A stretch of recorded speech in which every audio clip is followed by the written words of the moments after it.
Welcome to Survival Homestead Teaching Farm. Today I want to go over on how to start your own local homestead community and why it's important.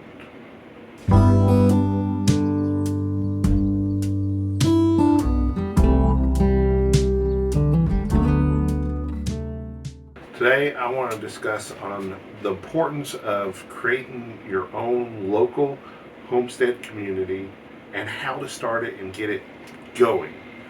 It's not that difficult, but I think every community needs to have their own building blocks, so to speak.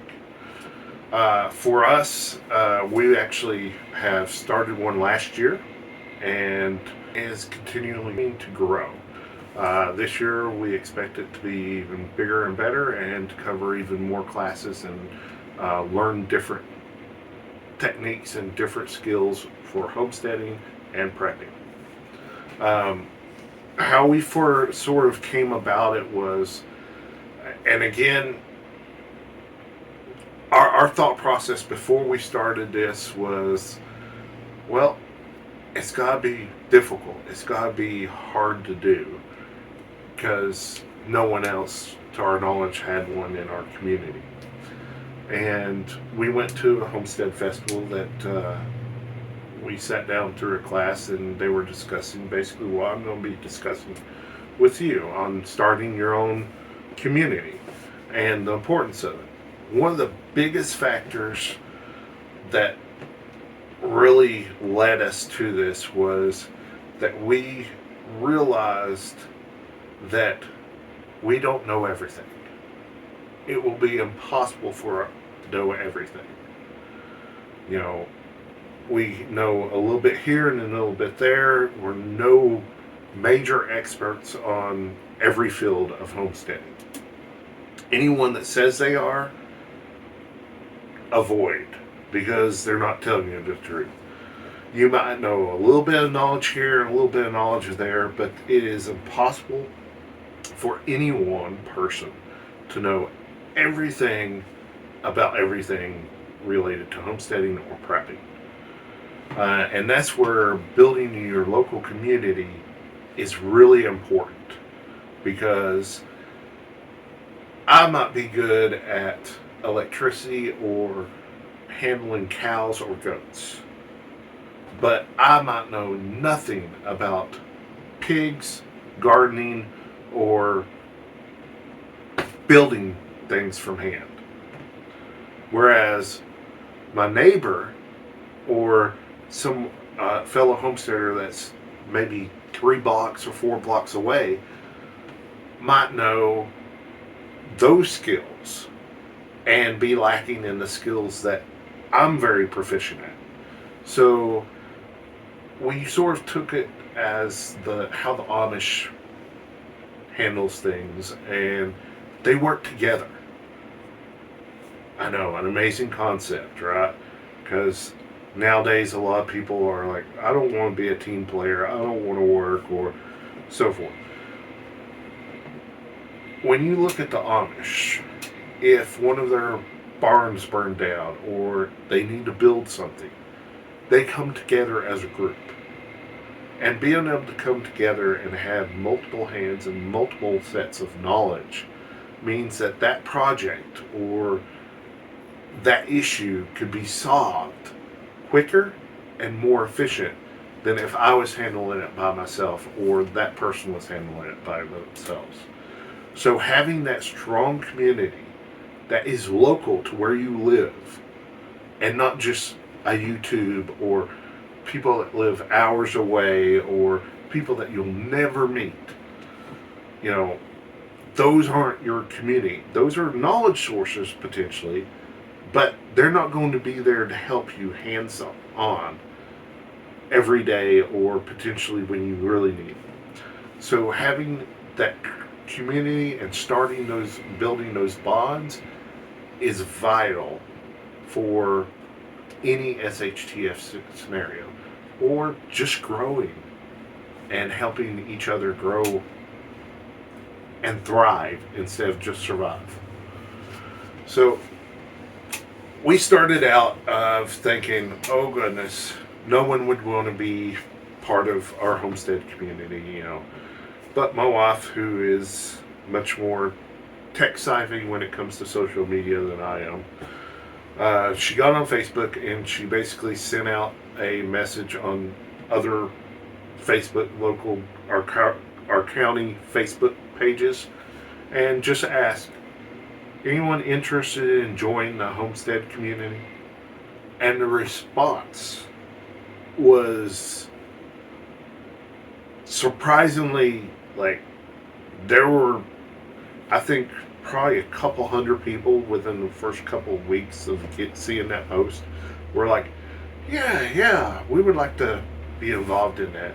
So if you're thinking, oh, no one's interested or no one would be interested,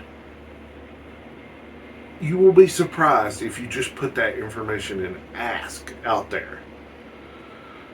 Now, the second thing was we thought, well, we don't have a place for meetings. And so, again, my wife sent out a request. Does anyone know of any place where we could meet? Well, one of our local churches were like, yeah, feel free to have a meeting here every month. And so we're like, okay, there's a monthly meeting. And then we thought, well, where are we going to have classes? We want to be able to teach or bring in people that can teach different skill sets that people in our local community would want to learn about. Well, if you got a public library, oftentimes that public library will have a classroom or a meeting room that you can reserve for a class.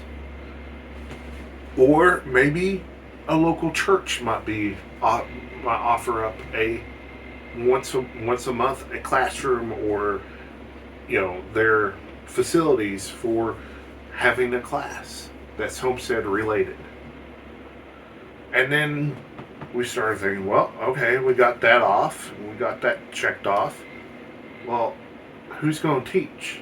Who's going to inform and teach all these homesteading skills? Because, again, where my wife is a naturopathic doctor, she can do herbs, she can do naturopathic medicine and do classes on that.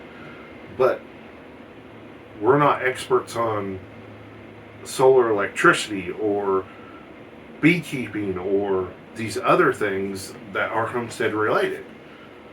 Well, you know where you get those instructors? From your local community.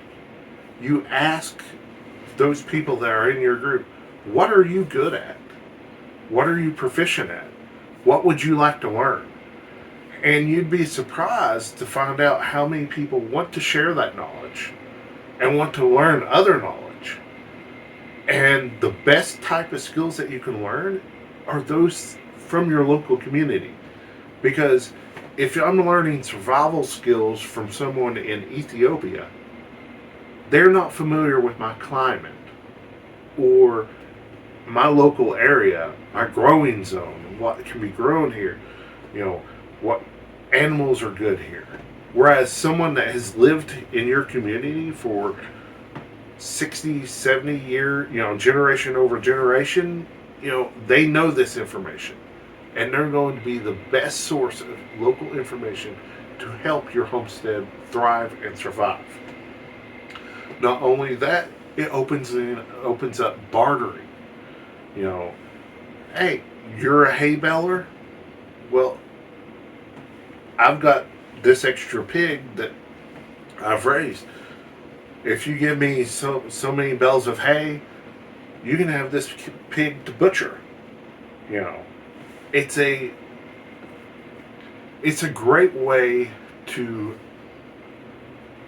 not only create a community that is growing and getting closer, but also to learn who's got your back in the situation. Who doesn't as well. Because we've learned that too. And there's different also classes, and different people might have knowledge on the same thing of whether it's gardening. One person might know the back to Eden gardening, and that works great. One person might be proficient in raised bed gardening. So bringing all those information together and having, for us, we do a monthly class at the local library, and then at the church once a month. It's more of a social gathering, finding out who needs help, what they need help with, uh, learning basically learning more about our community and what people want to learn, any questions they have or concerns.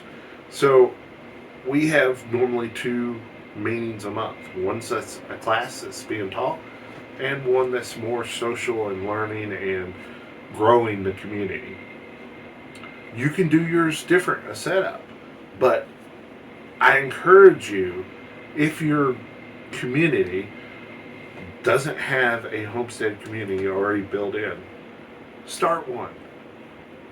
If you already got one that's grown, go to it, learn, see what it's like. If you don't like it or you think it's just a bunch of hogwash, start your own.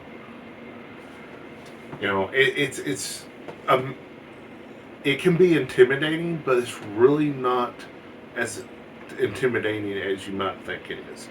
Is it work if you start your own? Yes. Organizing everything can be quite daunting. My wife handles that, so I don't worry about that. You know, I just try to support her as much as I can. But for us, we think that is a valuable step in any community, and we encourage you to either start or go to a local homestead meetings and classes. Thank you from Survival Homestead Teacher Phone.